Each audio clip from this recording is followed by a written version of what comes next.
Hello everyone. Today we are going to discuss Chapter 2 or also known as Review of Related Literature and Studies.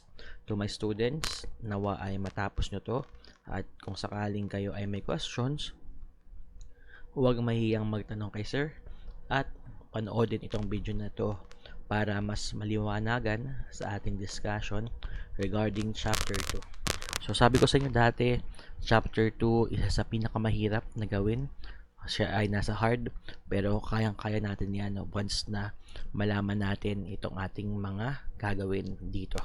So without further ado, I am Sir Eman and today we are going to start discussing Chapter 2.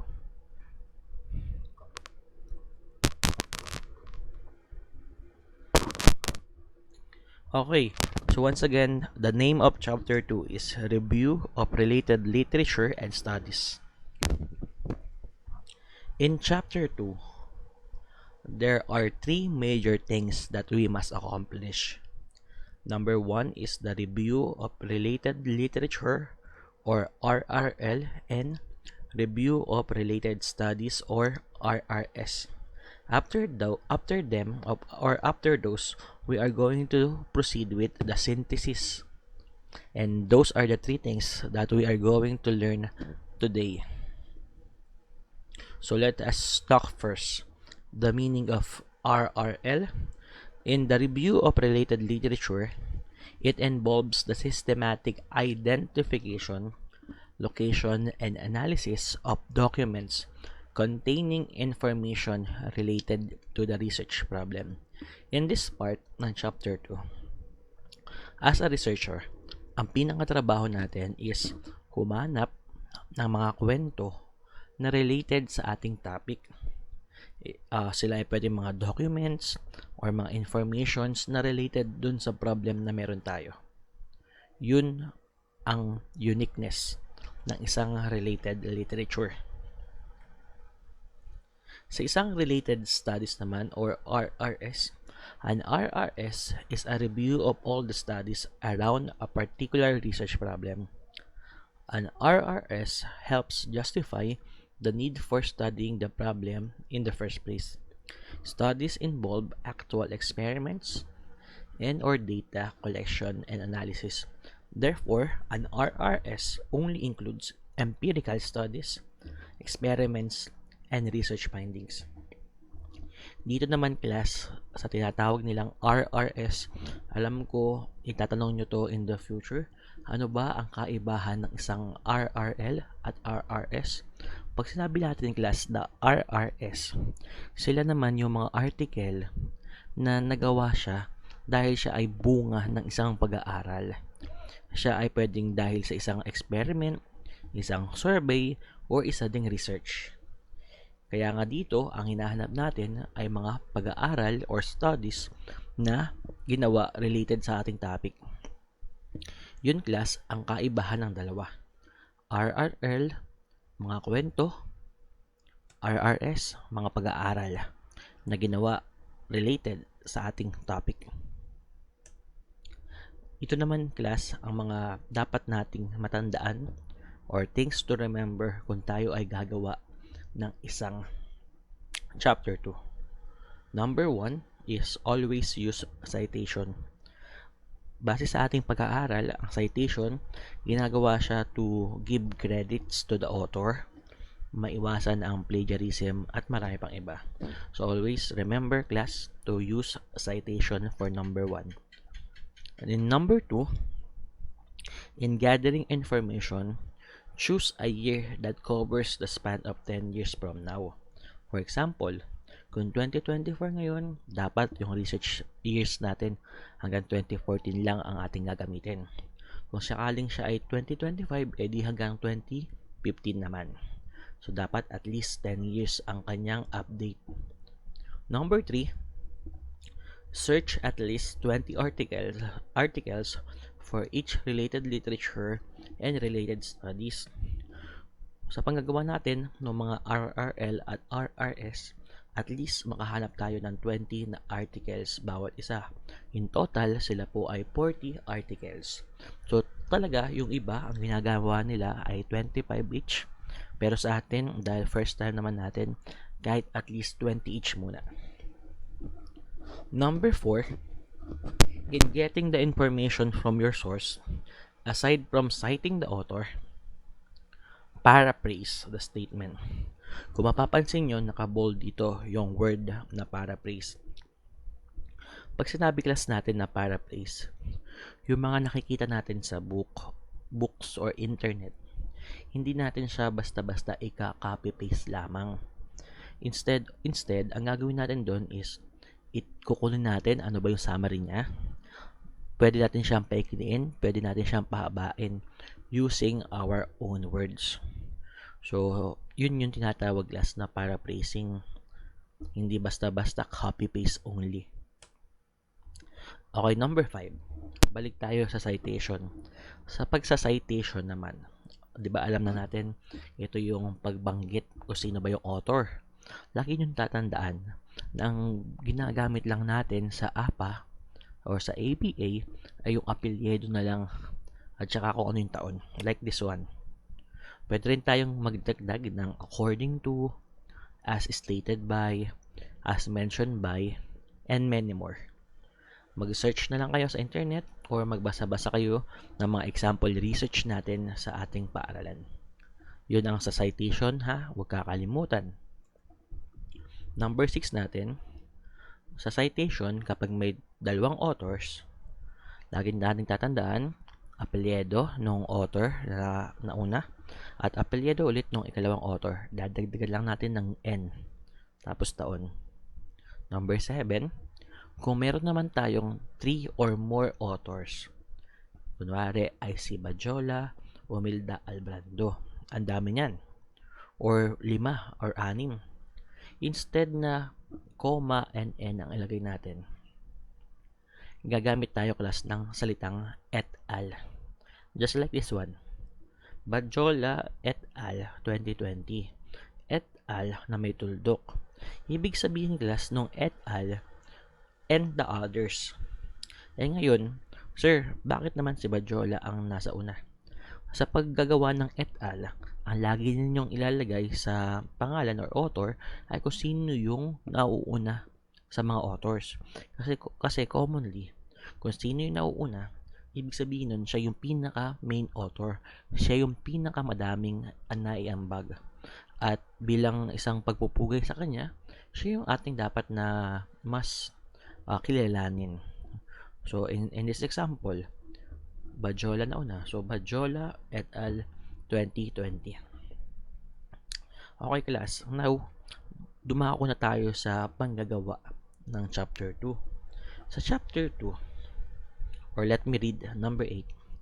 To help you or for you to have a guide in doing the broad chapter 2, you will use a thematic approach. Ito, thematic approach. Ano ba ang thematic approach? In thematic approach, you will accomplish your chapter 2 using your statement of the problem. Yun. As you heard, class, para magkaroon tayo ng guide sa panggagawa ng napakadami or napakalawak na chapter 2, ang magsisilbi class natin na guide ay ang ating statement of the problem. Kaya naman, hawakan, i-open ang statement of the problem para ating magawa ang chapter 2. Like for this example, in your screen right now, makikita po ninyo yung ating example na laging ginagawa sa school. Yung example na lagi nating binabanggit, which is all about coming out. Mapapansin nyo din ang kanyang number 1, demographic profile. Number 2 niya ay yung main question. Number 3, implications. Aside from that, mapapansin nyo class, ito mga naka-red. Ilan sila? 1, 2, 3, 4, 5, 6. Class, itong mga naka-red na to, siya yung ating magsisilbing guide sa panggagawa ng ating Chapter 2 or thematic approach. Ang gagawin kasi class natin, kukunin natin kung ano ba yung ating pinaka-topic, ano ba yung ating demographic profile, ano ba yung ating mga variables sa ating main question. At later on, diyan po manggagaling yung ating mga research para sa ating related literature and studies. Sila yung ating hahanapan ng mga kwento or studies na related sa kanya. So take note, coming out, age as they come out, number of family members, paano sila naglantad sa kanilang sarili, sa kanilang kaibigan, at sa kanilang pamilya.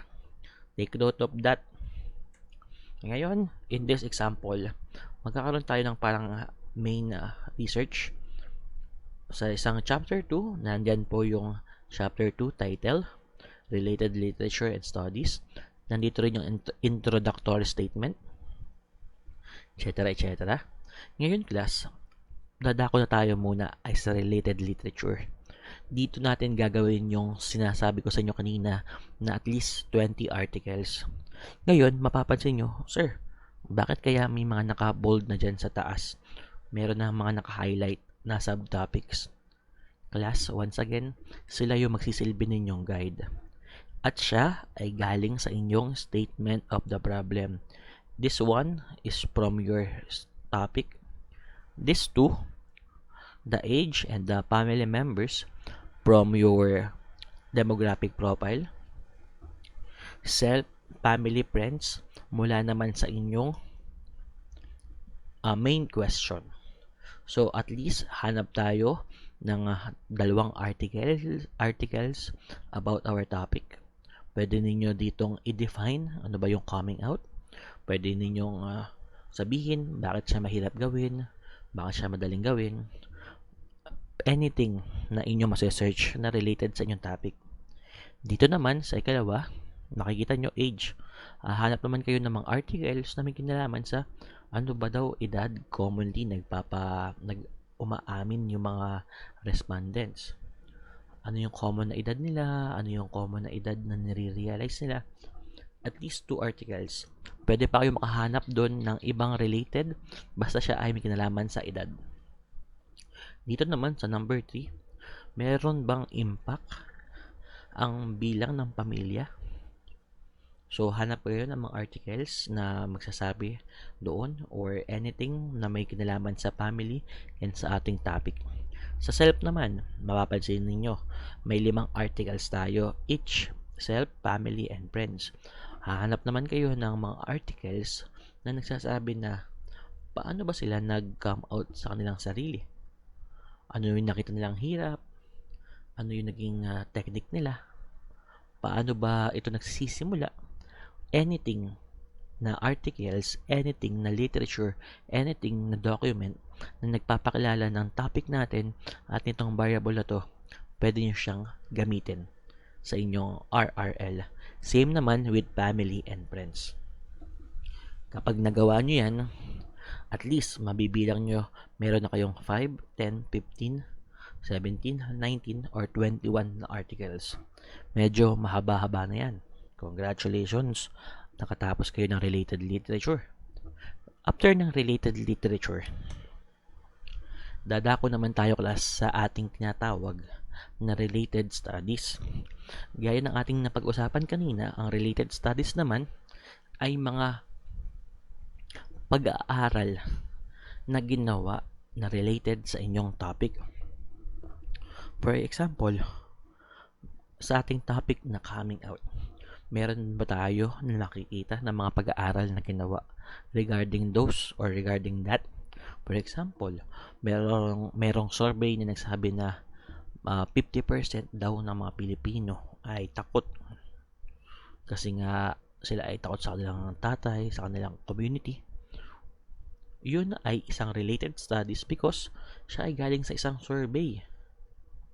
For example naman dito sa age and family numbers, meron ka bang nakita na isang research na nagsasabi na 1-year-old pa lang nalalaman na nila?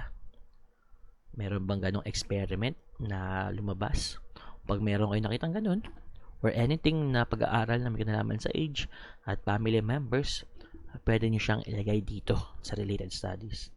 Dito naman, sa self, may mga pag-aaral na ba na nagsasabi na yung ating topic at yung ating variable ay merong impact? Merong nagsasabi na may mga articles na tayo nakita, may mga surveys na ba tayo nakita? Malamang sa malamang meron tayong makikita niyan. So, example lang natin yan. Kung may makikita tayong studies, lagay natin sa self, family, and friends. At kapag nagawa natin yan, makakahanap na tayo or makakabuo na tayo once again ng 21 articles para sa ating related studies. Kaya once again class, related literature, mga kwento na may kinalaman sa inyong topic. Related studies, mga pag-aaral na may kinalaman sa inyong studies. At ang way para siya ay magawa, dapat kayo class ay may statement of the problem. After ng related literature, related studies, dadako tayo ay sa synthesis. Pero wala tayong example dito ng synthesis. Anyway, pag sinabi kasi natin ng synthesis, ito naman yung part na nasa dulo, parang ipapaliwanag ninyo yung overall ng inyong studies. Ano ba yung mga pinaglalagay nyo dyan? Yung summary nito. Later on, in our next example, meron tayong makikita ang synthesis.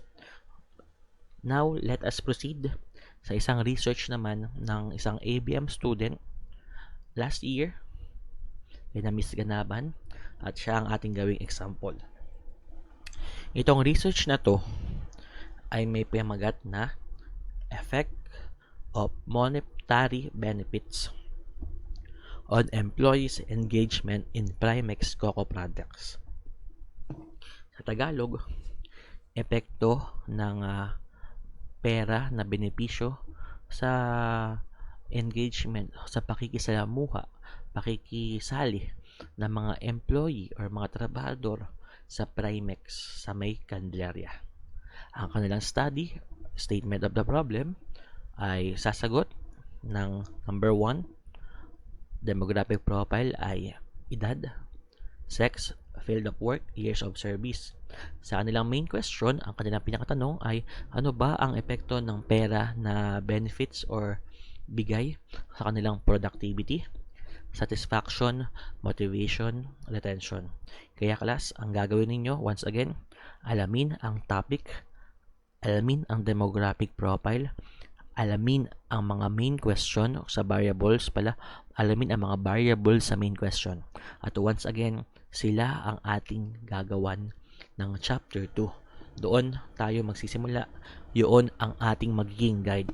Like for example, chapter 2, review of related literature and studies. After ng introductory sentence, nandito yung related literature. In this example, inuna nila muna yung demographic profile bago yung topic. Kaya mapapansin nyo, demographic profile according to age. Ngayon dito, sa part na to, mababasa nyo dito, meron silang dalawang article. Itong articles na to ay naglalaman ng mga kwento na nagsasabi na sa edad ba, meron bang edad na nagpapakita na mas masipag sila, mas tinatamad sila sa trabaho, which is related sa kanilang topic. Dito naman sa sex, parang dito meron silang 3 articles na nakuha. Commonly, ang parang lumalabas dito is pag ba babae or pag ba lalaki ay mas masipag sa trabaho. Yun yung kanilang mga articles na nahanap. Dito naman sa years of service, pagbabagong apply ay mas masipag kasi nga bago. Pero kapag ba mas matanda ay mas tinatamad na. As you can see, meron sila ditong 3 articles na nahanap. Sa field of work ba, yung bang position nila, pag ba sila ay nasa mas mainit na lugar, sila ba ay mas tinatamad magtrabaho? Pag ba sila ay nasa mas malamig na lugar, sila ba ay mas napapasibag magtrabaho? Field of work. Lahat yan, class, ay under na kanilang demographic profile. Yun. After nung demographic profile, Dito naman, humanap sila ng at least 1, 2, 3, 4, 5, 6, 6 na articles na nagpapakilala ng topic nila. Aside sa nagpapakilala to, nagdi-discuss din to about sa topic nila, which is monetary incentives. Binibigay na pera bilang isang reward sa isang kumpanya. Ngayon, mapapansin ninyo, dadako na tayo sa ating main question, first variable, employees engagement. Pag ba ang isang trabahador ay nakakatanggap ng pera, sila ba ay mas nagiging engaged sa trabaho? Yan yung mga pinaghahanap nila na articles. 1, 2, 3, 4. Pag ba sila ay nakakatanggap ng pera, sila ba ay mas productive, mas masipag? So, ito yung mga articles na nakita nila. Pag binabasa nyo yan, class, mas nagkakaroon tayo ng pangunawa dun sa ating topic. That's why ganyan din, class, ang mangyayari sa inyo. Once you do your chapter 2, mas dadami ang ating alam dun sa ating topic na ginagawa. So, tuloy lang natin. Second variable, employees satisfaction. Third variable, employees motivation. Fourth variable, employees retention. At doon, class, natapos ang kanilang related literature. Mapapansin nyo, may kahabaan yan. At least mga 5 pages yata yan or 6 pages. Pero hindi pa tayo natatapos dyan. Pupunta naman tayo sa isang part pa ng chapter 2, which is the related studies. So, sa related studies nila, nagsimula muna ulit sila sa demographic profile na ang first nilang tinakil ay yung age. So, dito, mapapansin ninyo, mga pag-aaral naman ito na ginawa na may kinalaman dun. For example, on the other hand, Sharma and Rajput 2017 study showed no significant connection between work involvement and age.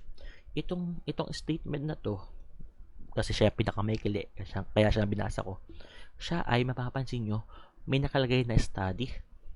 Ibig sabihin, pwede natin itong isipin na galing siya sa isang research din. Isang research na natapos na. At doon, sinabi doon na yun daw age ay walang connection sa pagiging masipag. So once again, yan ay isang study na may kinalaman about sa age. And tuloy natin, demographic profile to sex. For example, let's have this one.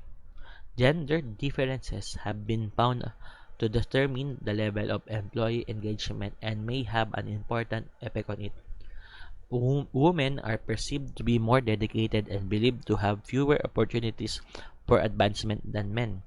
This is actually explained by the fact that women face more challenges than men in order to move on in the organization.